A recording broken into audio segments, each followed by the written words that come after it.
اور نائب وزیر-اعظم اسحاق ڈار نے کہا کہ افغانستان سے دہشت گردی ناقابل قبول ہے۔ افغانستان سے کہا کہ اپنی سرزمین دہشت گردی کے خلاف استعمال نہ ہونے دیں۔ اسلام آباد میں نیوز کانفرنس کرتے ہوئے مزید کہا کہ خطے کے امن کے لیے افغانستان میں قیام امن ناگزیر ہے۔ حکومت پاکستان چاہتی ہے کہ افغانستان کے لوگ ترقی کریں۔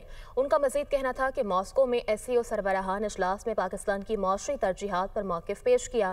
افغانستان کے امن، استحکام اور معاشی خوشحالی پر بھی بات کی۔ SCO اراکین کو مقامی کرنسی میں تجارت کرنے کی تجویز دی۔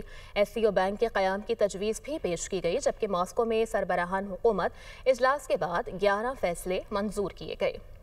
اور نائب وزیر-اعظم اسحاق ڈار نے کہا کہ افغانستان سے دہشت گردی ناقابل قبول ہے۔ افغانستان سے کہا کہ اپنی سرزمین دہشت گردی کے خلاف استعمال نہ ہونے دیں۔ اسلام آباد میں نیوز کانفرنس کرتے ہوئے مزید کہا کہ خطے کے امن کے لیے افغانستان میں قیام امن ناگزیر ہے۔ حکومت پاکستان چاہتی ہے کہ افغانستان کے لوگ ترقی کریں۔ ان کا مزید کہنا تھا کہ ماسکو میں SCO سربراہان اجلاس میں پاکستان کی معاشی ترجیحات پر موقف پیش کیا۔ افغانستان کے امن، استحکام اور معاشی خوشحالی پر بھی بات کی۔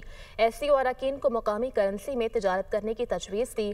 SCO بینک کے قیام کی تجویز بھی پیش کی گئی، جبکہ ماسکو میں سربراہان حکومت اجلاس کے بعد 11 فیصلے منظور کیے گئے۔